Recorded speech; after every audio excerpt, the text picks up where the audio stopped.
Hello बच्चों, let's read the question. The question says a thin tube of uniform cross section is sealed at both ends. When it lies horizontally, the middle 5 centimeter contains mercury.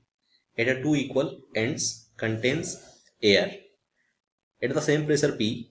But when the tube is held at a angle of 60 degree with the vertical, then the length of air column above the and below the mercury, जो ऊपर mercury के ऊपर है 46 है और mercury के नीचे जो है वो 44.5 है, ठीक है, रेस्पेक्टिवली.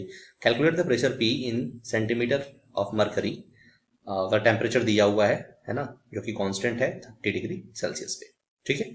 ऑप्शन 4 है 75.4, 45.8, 67.5 एंड 89.3, ठीक है. एंड ये सारा सेंटीमीटर है, सेंटीमीटर में है ना, सेंटीमीटर इन एच जी. चलो सबसे पहले आते हैं बेटा की कॉन्सेप्ट के ऊपर. तो की कॉन्सेप्ट जो इस क्वेश्चन के लिए है हमारा, वो दो लगने वाला है. सबसे पहला की कॉन्सेप्ट तो लगने वाला है बॉयल्स लॉ, ठीक है ना. बॉयल्स लॉ क्यों लगेगा? बिकॉज टेम्परेचर कांस्टेंट है, तो P1 V1 equal to P2 V2, ठीक है. और दूसरा लगेगा, है ना, आपको दूसरा लगाना पड़ेगा प्रेशर का फॉर्मूला, है ना. प्रेशर का फॉर्मूला F/A, लेकिन यहाँ पर F देखना पड़ेगा कि F क्या लग रहा है ना. रिजोल्यूशन ऑफ वेक्टर लगेगा यहाँ पर भी, तो रिजोल्यूशन ऑफ वेक्टर को रिजॉल्व ही करना पड़ेगा, ठीक है. तो चलो ये तो हो गया की कॉन्सेप्ट की बात. अब आते हैं बेटा फिगर पर. तो पहले ही बात सोचो आप कि जब हॉरिजॉन्टल है, हॉरिजॉन्टल का मतलब ट्यूब अगर ऐसा है, ट्यूब अगर ऐसा है उसको हॉरिजॉन्टल रखा गया है, तो बीच में क्या है, ये बेटा मर्क्यूरी है, बीच में मर्क्यूरी है. और मर्क्यूरी कितना है ना, मर्क्यूरी की लेंथ दी हुई है 5 सेंटीमीटर की मर्क्यूरी है, यानी ये जो लेंथ है वो 5 सेंटीमीटर है. और इसके दोनों तरफ जो है वो इक्वल लेंथ है. सो आप कंसिस्ट ले सकते हैं एक्स और एक्स, दोनों साइड में आप एक्स लेंथ ले सकते हैं, ठीक है. चलो अच्छा, दोनों तरफ प्रेशर भी इस टाइम पर सेम होगा क्योंकि लेंथ भी सेम है, तो प्रेशर भी सेम ही होगा, ठीक है ना. अगर चलो ये तो कंडीशन हो गई व्हेन ट्यूब इज हॉरिजॉन्टल, है ना, जब ट्यूब क्या है हॉरिजॉन्टल में है तो.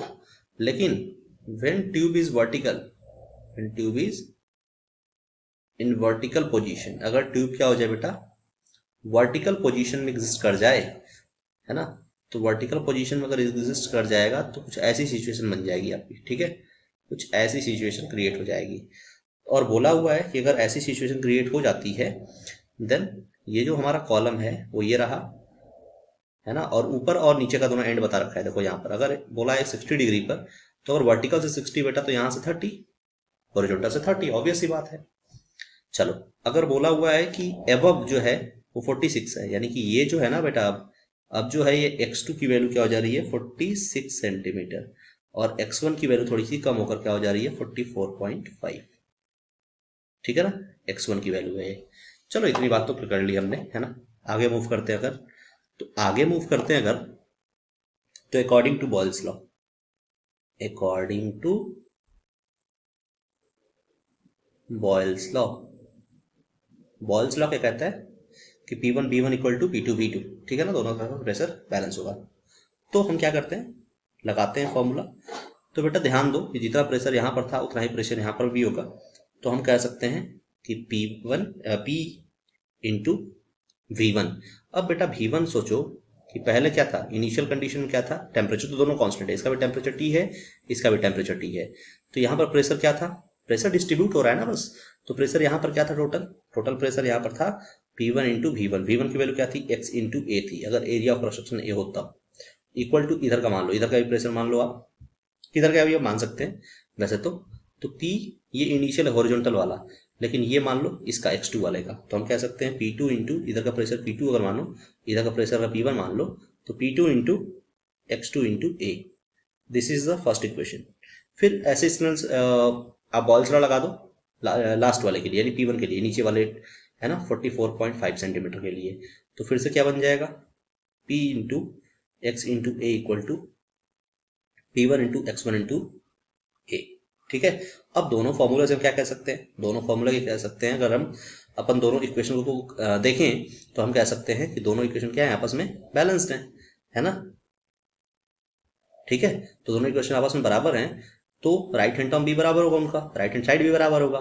तो ए दोनों साइड में है, तो P1 into x1 equal to P2 into क्या हो जाएगा x2।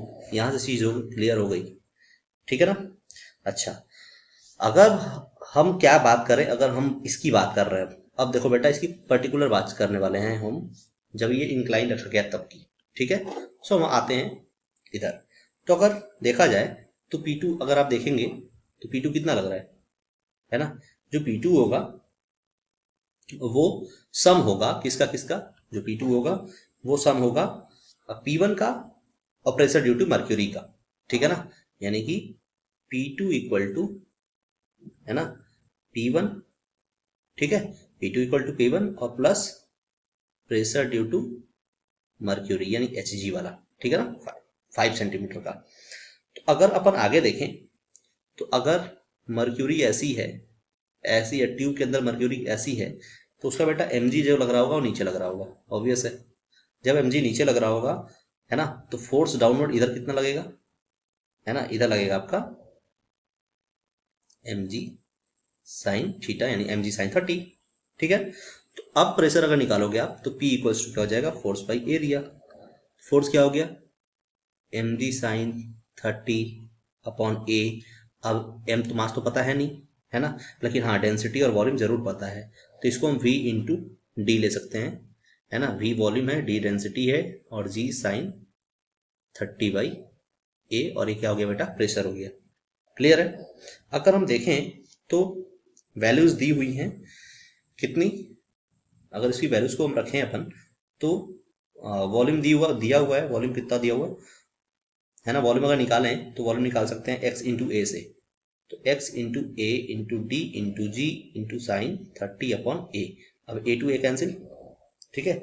जब a टू a कैंसिल हो जाएगा तो बचेगा क्या आपका 5 इंटू साइन 30, है ना, 5 साइन 30 सेंटीमीटर Hg। चलो ये तो आ गया हमारे पास प्रेशर।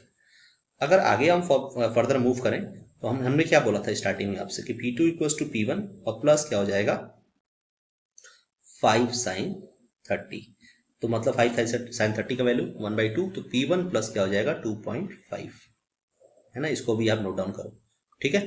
तो इसको भी मैं हाईलाइट कर देता हूँ यहाँ से कि ये वैल्यूज, ये दोनों जो वैल्यूज आई है ना, वो बहुत ज़्यादा इंपॉर्टेंट है, बहुत ज़्यादा क्रूशियल है इस क्वेश्चन को, है ना, करने के लिए फर्दर। तो अगर P2 की वैल्यू निकाल लिया हमने, तो अगर हम इसको, इस पूरे को हम क्या करें, इक्वेशन के अंदर रखें अपने, अपना इक्वेशन कौन सा है ना, P1 x1, यानी कि जो पीछे आया था अभी, ये देखो ये जो पीछे आया था ना अपना इक्वेशन, ये वाला, है ना, ये भी इंपॉर्टेंट इक्वेशन है आपका, है ना, P1 x1 equal to P2 x2। तो अगर इसके अंदर अपन इस वैल्यूज को रखें तो अपने को क्या ऑब्जर्व होने वाला है ना, अपने को ऑब्जर्व होगा